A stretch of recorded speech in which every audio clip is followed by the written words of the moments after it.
महर्षि दयानंद सरस्वती जी ने समाज में फैली कुरीतियों का विरोध किया और लोगों को उन्नति के रास्ते बताए।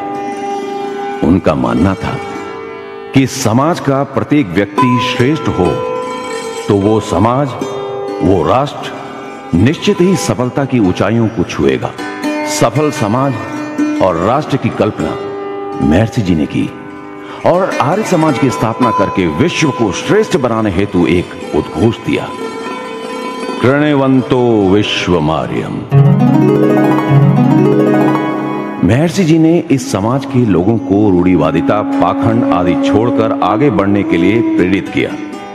उनके उपदेशों में नारी उत्थान, पाखंड का विरोध, छुआछूत आदि सामाजिक बुराइयों की अक्सर चर्चा होती रही। ऐसे ही एक अवसर पर उपदेश के दौरान नारी शिक्षा और नारी उत्थान पर प्रवचन हो रहे थे। सभा में भारी संख्या में लोग उपस्थित थे। सभी बड़े ध्यान से उपदेशकर्ता को सुन रहे थे कि जहां नारी का सम्मान होता है वहां देवताओं का वास होता है। नारी शिक्षा की चर्चा होते ही बताया गया कि अगर आप एक पुरुष को शिक्षित करते हैं तो एक व्यक्ति शिक्षित होता है, और अगर आप एक महिला को शिक्षित करते हैं तो पूरे परिवार को शिक्षित करते हैं, और जब परिवार शिक्षित होगा तो सभी की तरक्की निश्चित है।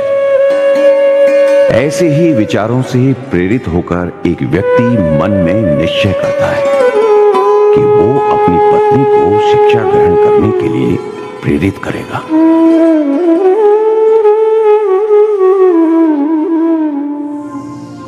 आज घर पहुंचकर स्वामी जी की बताई सारी बातें मैं अपनी पत्नी को बताऊंगा। उसे समझाऊंगा कि अगर वो पढ़ लिख जाएगी तो अपने बच्चों की और घर की देखरेख और अच्छी तरह से कर पाएगी।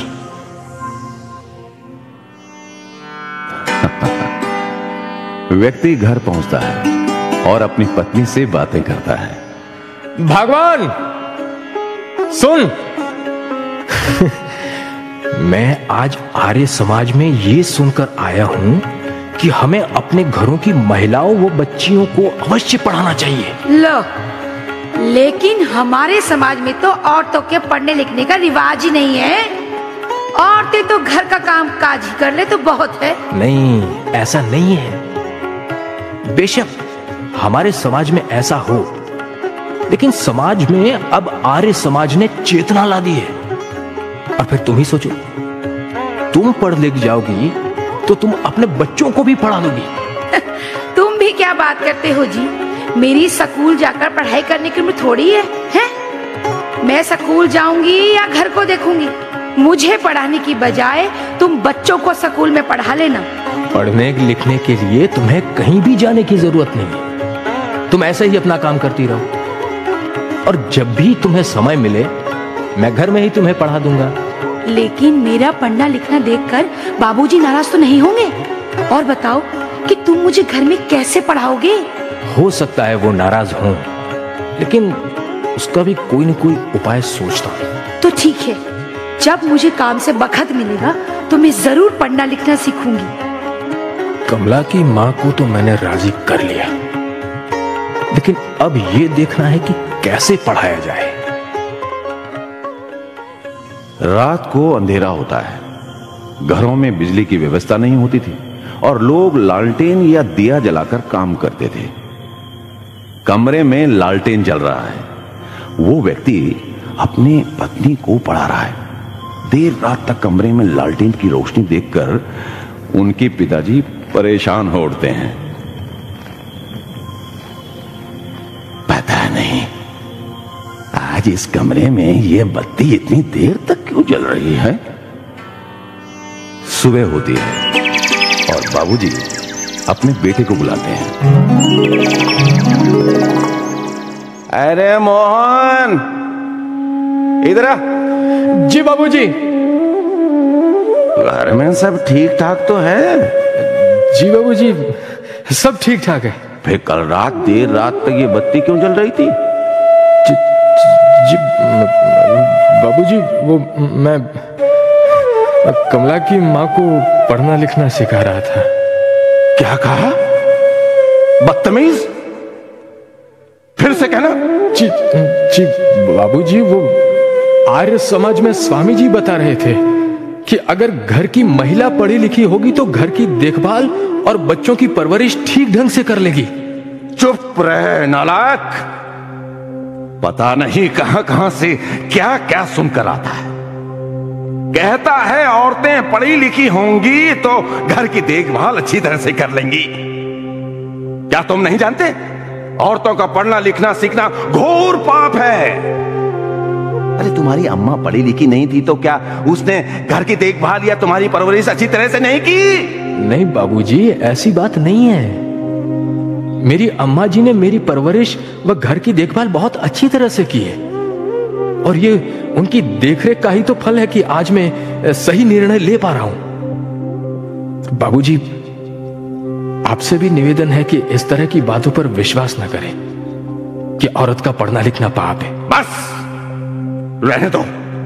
तुम्हें बता दिया है कि इस घर में ऐसा कुछ नहीं होगा। घर में रहना है तो घर की मान मर्यादा का ध्यान रखो। पिताजी, आप परेशान ना हो। स्वामी जी बताते हैं कि हमें प्रत्येक कार्य धर्मानुसार करना चाहिए और हमें सत्य को ग्रहण करने और असत्य को छोड़ने में सदा उद्यत रहना चाहिए। परेशान कैसे ना रहूं?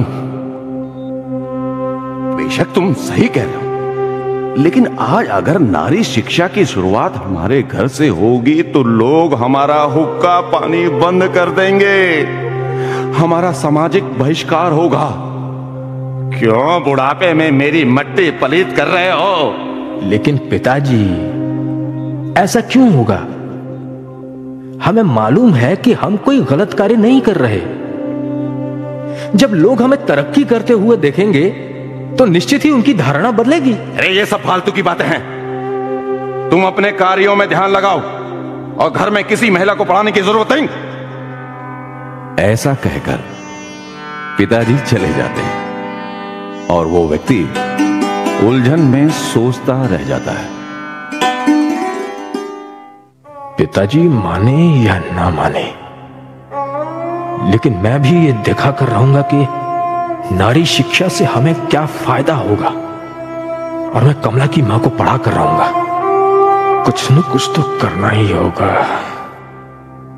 पिताजी कड़ी नजर रखे हुए हैं कि कहीं घर में पढ़ने पढ़ाने का कार्य शुरू ना हो जाए। रात के समय देखूं कहीं लालटेन तो नहीं जल रहा है। शुक्र है नहीं जल रहा। हे भगवान, मेरे बच्चों को सदा सद्बुद्धि देना। इधर व्यक्ति जुगाड़ करता है और अपनी पत्नी को पढ़ाता है। पत्नी पढ़ना लिखना सीख जाती है। अपने बच्चों व घर के अन्य सदस्यों को भी वे पढ़ने लिखने के लिए प्रेरित करती है और उनके बच्चे पढ़ाई में अव्वल आते हैं। कुछ समय बाद पड़ोस में किसी के घर कोई चिट्ठी आती है। चिट्ठी को देखकर घर के लोग रोने पीटने लगते हैं। रोना पीटना सुनकर सभी लोग इकट्ठा होते हैं और कारण पूछने लगते हैं।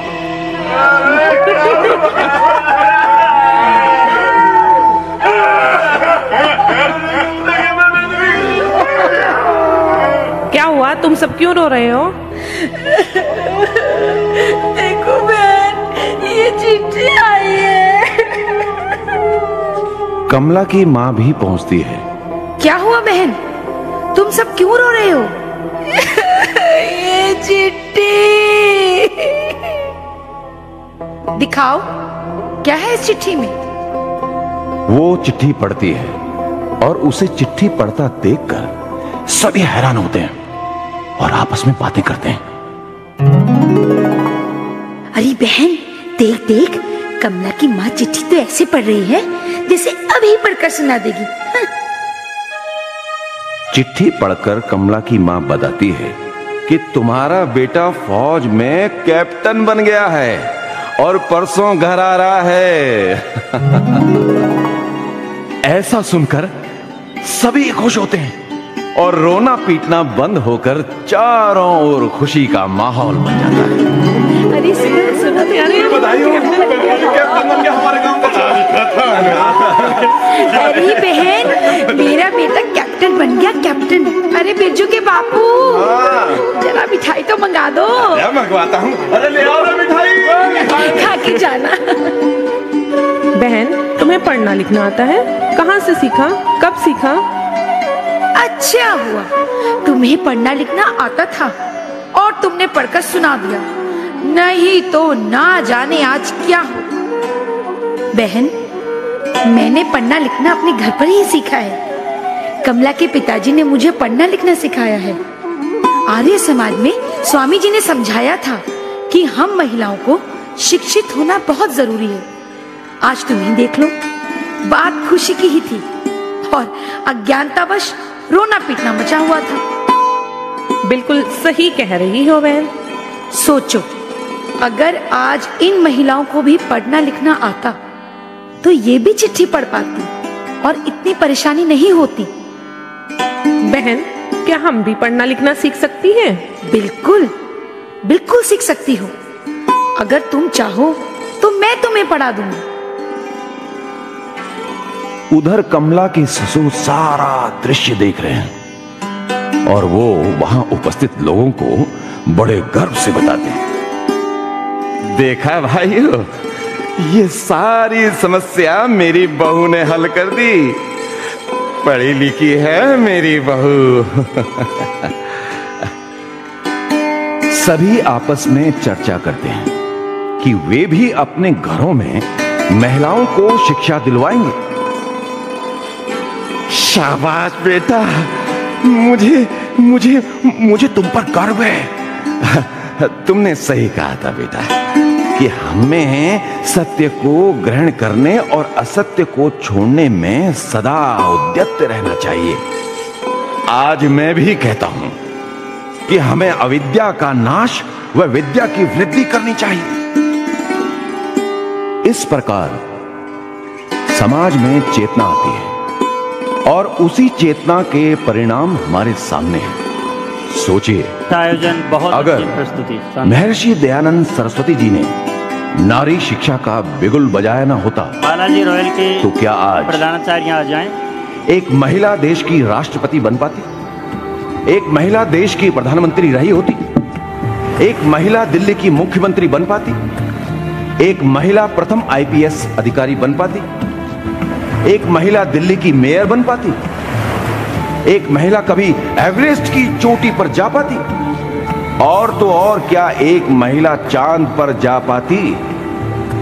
हम सब भाग्यशाली हैं कि आज हम इन्हीं पूज्य महर्षि दयानंद सरस्वती जी की विरासत के पक्षधर हैं। इस मंच से, इस पावन अवसर पर हम सभी उन्हें समाज कल्याण हेतु अपना जीवन समर्पित करने के लिए याद करते हैं, नमन करते हैं, नमन करते हैं। बहुत अच्छी प्रस्तुति, बहुत बहुत बधाई। पूरी टीम एक बार यहाँ रहेगी और राजेंद्र गोदारा जी कृपया आ जाएं। बहुत अच्छा कार्यक्रम। बालाजी रॉयल पब्लिक स्कूल, जो बोले सो अब है। ये महर्षि दयानंद सरस्वती के सामाजिक कार्य के जनचेतना का एक उदाहरण है। तो मैं चाहूँगा कि एक मंत्र पट्टिका इस रॉयल ग्रुप के हमारे भाई राजेंद्र गोदारा जी, उनको पहनाने के लिए मैं आमंत्रित करता हूँ आदरणीय धर्मपाल जी को और किशनलाल जी गहलोत जी को। कृपया इस टीम को बधाइयाँ दें, इन बच्चों का उत्साह वर्धन करें। डॉक्टर विश्वास पारी की टीम ने इस बहुत मेहनत की है और कृपया इस तरफ आप आ जाएं, पधार जाएं। तो इनको मंत्र पट्टिका, कृपया इधर आइए, आप इधर आ जाइए प्लीज़। और इसी के साथ अगला कार्यक्रम हमारा आरंभ होगा। मैडम को बुला लो और गोदारा जी प्लीज़ उधर जाइए। बहुत बहुत अभिनंदन गोदारा जी का। टीम के साथ एक चित्र आपका हो जाए, बहुत बहुत बधाई। और अगली एक प्रस्तुति छबड़ा के बाल बालिकाओं की है, जिसे अभी हम नहीं, थोड़ा एक ब्रेक के बाद करेंगे। तो मैं चाहूँगा आदरणीय धर्मपाल जी आर्य जी से निवेदन करूँगा, कृपया अपने अमृतमयी वचनों से हमें लाभान्वित करें। थोड़ी आपके लिए संकेत आया हुआ है। और आदरणीय, फिर उसके बाद हमारे इस कार्यक्रम में अगली कड़ी के वक्ता आचार्य हमारे अग्निव्रत नैष्ठिक जी होंगे और दीनदयाल गुप्त जी, उनका आशीर्वाद मिलेगा। अब मैं चाहूँगा दिल्ली सभा के माननीय अध्यक्ष आदरणीय धर्मपाल आर्य जी को आप सुने, जो एक ऐतिहासिक विभूति हैं पूरे आर्य जगत के लिए, जिनके नाम को कोट किया जाता है अनेकों क्षेत्रों में। आदरणीय आर्य जी।